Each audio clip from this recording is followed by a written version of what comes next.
जलवायु परिवर्तन इस वक्त दुनिया की सबसे बड़ी परेशानी है, जिसे लेकर धरती पर उत्सर्जन होने वाले कार्बन को कम करने के साथ अब नेट जीरो एमिशन पर बात हो रही है। नेट जीरो एमिशन का उद्देश्य है कि कार्बन के साथ ग्रीन हाउस गैसों का उत्सर्जन जितना हो उतना एब्जॉर्ब करना। कोई देश जितना कार्बन उत्सर्जन करता है उतने ही कार्बन एब्जॉर्प्शन का भी इंतजाम उसके पास हो। इसके साथ ही देशों को एनर्जी सोर्स के रूप में ज़्यादा से ज़्यादा रिन्यूएबल एनर्जी सोर्स का, जैसे विंड एनर्जी, सोलर एनर्जी का इस्तेमाल करना होगा। फिलहाल दुनिया में भूटान और सूरीनाम ऐसे देश हैं जिनका नेट कार्बन एमिशन निगेटिव है। इसकी सबसे बड़ी वजह यह है कि इन देशों में हरियाली ज़्यादा और आबादी कम है।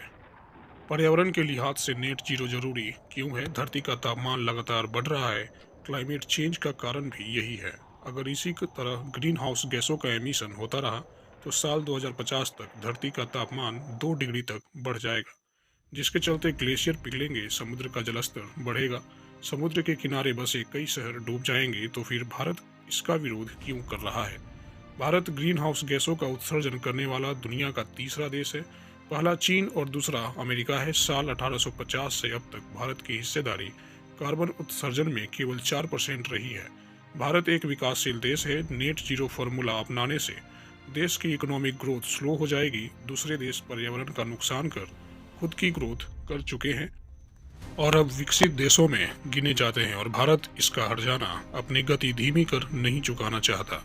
भारत में अभी इलेक्ट्रिसिटी उत्पादन का 60% से ज़्यादा थर्मल पावर से जनरेट होता है। विकसित देशों की इस मानसिकता को ब्रिटेन और बाकी यूरोपियन देशों की कॉलोनियल विचारधारा के अनुसार कार्बन उपनिवेशवाद नाम दिया जा रहा है। कि उपनिवेशवादी मानसिकता, कॉलोनियल माइंडसेट समाप्त हो गया है।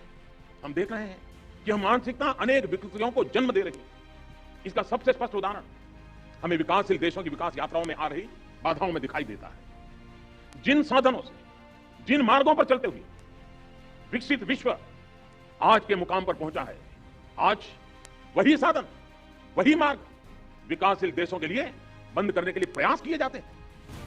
विकसित देश चाहते हैं कि विकासशील देश उनके अनुसार अपनी नीतियां बनाएं, जो एक औपनिवेशिक विचारधारा को दर्शाता है। क्लाइमेट चेंज और धरती का तापमान बढ़ने के पीछे विकसित देशों की जिम्मेदारी ज्यादा है, और अब वे विकासशील देशों की ग्रोथ को रोकना चाहते हैं। विकसित देश हमेशा से विकासशील देश जैसे भारत और चीन पर कार्बन उत्सर्जन की जिम्मेदारी डालकर अपनी ऐतिहासिक जिम्मेदारी से बचते रहे हैं। आज भी विकसित देशों का प्रति व्यक्ति कार्बन उत्सर्जन भारत जैसे विकासशील देशों से ज्यादा है।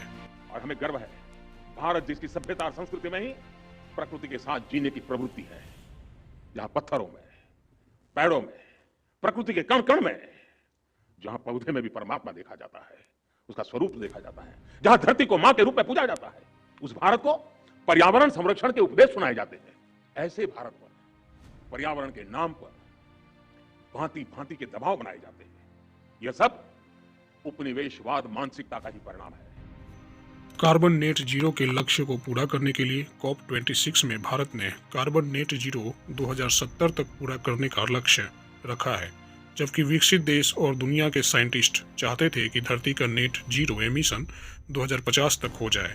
कॉन्फ्रेंस ऑफ पार्टीज 26 स्कॉटलैंड की राजधानी ग्लासगो में नवंबर 2021 में हुआ था। COP21 2015 में फ्रांस की राजधानी पेरिस में पेरिस क्लाइमेट डील के अनुसार दुनिया के देशों ने 1850 से 2050 तक धरती का तापमान 2 डिग्री से ज्यादा न बढ़ने देने के लिए सहमति दी थी।